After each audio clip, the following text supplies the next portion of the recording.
A paz do Senhor, meus amados irmãos. Hoje eu quero trazer mais uma mensagem. E essa mensagem ela se encontra no livro de Romanos, no capítulo 9, o versículo é o 20 e o 21. E a Santa Palavra diz assim: Mas quem és tu, ó homem, para discutires com Deus? Porventura, a coisa formada dirá o que a formou? Por que me fizeste assim? Ou não tem o oleiro poder sobre o barro? Para da mesma massa fazer um vaso para a honra e outro vaso para a desonra. Paulo, nesse capítulo, irmão, ele está tratando da soberania de Deus na eleição de Israel no passado, do presente e a rejeição do Evangelho e da sua salvação futura. Paulo, ele está lidando com uma questão dolorosa, porque muitos judeus rejeitavam o Evangelho, enquanto os gentios estavam aceitando. Mas Paulo afirma que nem todos os descendentes físicos de Abraão são filhos da promessa. E a eleição divina não é baseada em linhagem, mas na graça soberana de Deus. Isso levantava perguntas sobre o papel de Israel e o plano soberano de Deus. O versículo mostra a autoridade do Criador sobre a criação, do oleiro sobre o vaso. Paulo, ele chama atenção para o fato que Deus tem o direito de fazer o que ele quer com os indivíduos e também com as nações. Tem direito de rejeitar Israel e seu povo se desobedecerem a ele. Tem o direito de usar misericórdia para com os gentios, oferecendo-lhes a salvação. E se assim decidir, Paulo usa a metáfora do oleiro e o barro para ilustrar. Porque Deus é soberano em escolher e moldar segundo a sua vontade. E o homem não tem autoridade para questionar a sua justiça. E você? Tem questionado a justiça de Deus? Romanos é uma carta mais profunda de Paulo em termos doutrinários, apresentando a justificação pela fé, pela graça de Deus e a vida no Espírito. E a soberania divina e a vida prática de um cristão. Roma tinha uma igreja formada por judeus e gentios. O conflito, irmão, cultural e religioso entre eles era intenso. Paulo escreve para unir ambos. E você, como tem falado com seus irmãos que não conhecem Cristo, tem falado com tons de separação ou de ensinamento do nosso Senhor e Salvador Jesus Cristo? Mostra que todos nós somos pecadores? Paulo escreve falando que a salvação é pela graça, não por méritos ou linhagem. Mas olha as passagens que reafirmam isso, que a graça da eleição é a graça soberana de Deus. Isaías 29:16 vai dizer: acaso o oleiro será considerado como barro? Já Jeremias 18:6 vai dizer: como barro na mão do oleiro, assim sois vós na minha mão. Lá em Ezequiel 18:4 vai dizer: todas as almas são minhas. E em Daniel 4:35, ele faz conforme a sua vontade, ninguém pode resistir à sua mão. Tiago 4:6 vai dizer: Deus resiste aos soberbos, mas dá graças aos humildes. Humildes são aqueles que se humilham diante do trono de Deus.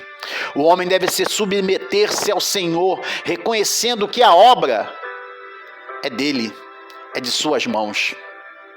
E você está reconhecendo que tudo acontece na sua vida é obra do Senhor, como bênção, como justiça? O que parece difícil pode ser um processo divino, irmão, para te moldar para o propósito dele, pois há uma responsabilidade nessa sua situação que está vivendo. O texto vai mostrar também que a soberania de Deus não diminui a responsabilidade humana. No mundo antigo, o trabalho do oleiro, que fabricava vasos, era conhecido e visível. O barro, sem valor, ganhava forma, beleza e propósito pelas mãos do artesão. Essa imagem era facilmente compreendida pelos leitores. Por isso que Paulo escreve desta forma. Paulo discute a eleição, a graça e a justiça de Deus. Por isso que o texto é um texto com estilo de argumentativo, respondendo a possíveis objeções humanas sobre a soberania divina. Porque o oleiro não pergunta ao barro o que deve fazer, irmão. O barro é moldado segundo o propósito do oleiro. Assim como o oleiro molda o barro em algo útil, Deus molda a sua vida por meio das circunstâncias, seja elas nas dores ou em vitórias. João 15,16 vai dizer: não fostes vós que me escolheste a mim, pelo contrário, eu vos escolhi. 2 Timóteo, capítulo 2, do 20 ao 21, vai dizer: vasos para honra e desonra, preparados para as boas obras. Já em Zacarias 3,4, vai dizer: Deus troca as vestes imundas de Josué por roupas limpas, mostrando a sua autoridade de restaurar e moldar. O texto, irmão, não é para negar a responsabilidade humana, é para exaltar a soberania de Deus sobre todas as coisas, porque Deus é o oleiro soberano e nós somos barros em suas mãos.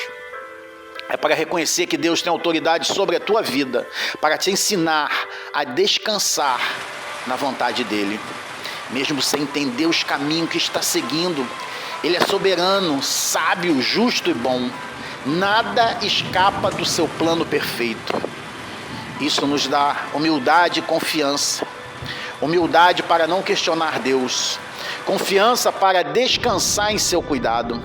Mas para isso, irmão, para isso precisa aceitar o senhorio de Deus. Deixar o orgulho e a murmuração. Submeter-se à vontade do oleiro. Você está permitindo que Deus molde a sua vida? Tem questionado ou tem confiado em seu propósito? Está disposto a ser um vaso de honra? Porque somos barro em suas mãos, mas o barro cheio da graça do oleiro eterno. Quando entregarmos a nossa vida a Cristo, não mais pertencemos a nós mesmos, irmão. Pertencemos ao oleiro que sabe o que faz com o barro. É melhor estar na mão do oleiro do que estar na mão do destino. Somente por um simples motivo: o oleiro é sábio, justo e amoroso. Deus é mais glorificado em nós quando nós submetemos ao seu propósito, mesmo quando não entendemos. Isso mesmo, irmão. Não tem que entender nada. Deixa de entender Deus, somente obedece. Porque a soberania de Deus é um consolo dos santos e o terror dos ímpios. Salmos 103,14 vai dizer: pois ele conhece a nossa estrutura, lembra-se de que somos pó. Provérbio 16,9 vai dizer: o coração do homem planeja o seu caminho, mas o Senhor lhe dirige os passos. Cristo é o vaso perfeito, quebrado na cruz por nós, para que fôssemos moldados à imagem dele. Nele, o oleiro divino revela o seu amor supremo e nos transforma em vasos de honra para a glória de Deus. Vamos orar juntos? Pai amado, Pai querido, Pai do meu Senhor e Salvador Jesus Cristo. Pai, nosso oleiro soberano, reconhecemos que somos barro em Tuas mãos. Molda-nos, Senhor, segundo o Teu propósito eterno. Quebra o nosso orgulho. Remove de nós toda resistência e me faz um vaso novo para a honra, cheio do Teu Espírito Santo. Dás humildade para confiar nos Teus caminhos, Pai, fé para descansar na Tua vontade e coragem para sermos moldados à imagem de Cristo, o nosso Salvador. Queremos ser renovados e restaurados. Lembra-te que somos pó, mas enche-nos com a Tua graça. Em nome de Jesus, o vaso perfeito, eu quero agradecer o meu acordar, o meu levantar, pelas bênçãos já recebidas e livramentos do dia. Pai, me perdoa por ser um pecador em gestos, pensamentos, palavras e ações. Sou fraco, Pai, e totalmente dependente das Suas misericórdias. Agradeço, Pai, por mais uma vez poder falar da Sua santa palavra. Eu agradeço tudo isso em nome de Jesus Cristo Nazareno. Amém. Amém.